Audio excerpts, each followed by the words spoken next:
دي الأكلة الحاجة الحلوة بتاعت الأم المصرية. تعال نجرب.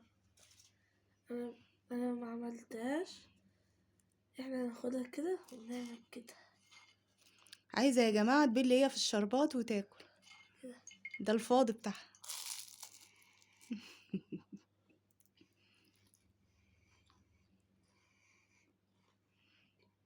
طب اسقي بقى السمبوكسات وانت بالمرة حطي شربات على السمبوكسات بتاعتك. اوعي توقعي. دي المحشية يا جماعة، تطلع واحدة محشية ما بطلتش اكل سوداني يا جماعة، وجاية لما احطها واحشيها في قلب الجلاش مش عايزة محشية، عايزة تاكلي ده لوحده وده لوحده. طب ما هي كده. طب انا قلتلك. عينيها تعبانة يا جماعة، دولها ربنا يشفيها. عظمة. دلوقتي بقى هتسألكم الجلاش بتاعنا بالشربات، بس انا كده كده عملته لكم في الفيديو. ده طبقها يا جماعة، هي حرة فيه، هي عايزة السادة ده مش عايزة من المحشي. يلا قول لهم باي.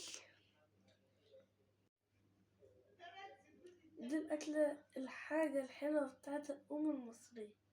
تعال نجرب. أنا ما عملتهاش. احنا هناخدها كده ونعمل كده عايزة يا جماعة تبلي هي في الشربات وتاكل. كده. ده الفاضي بتاعها.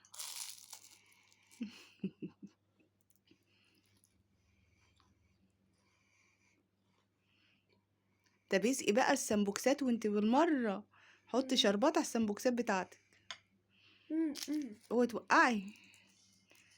دي المحشية يا جماعة، تطلع واحدة محشية ما بطلتش اكل سوداني يا جماعة، وجاية لما احطها واحشيها في قلب الجلاش مش عايزة محشية، عايزة تاكلي ده لوحده وده لوحده.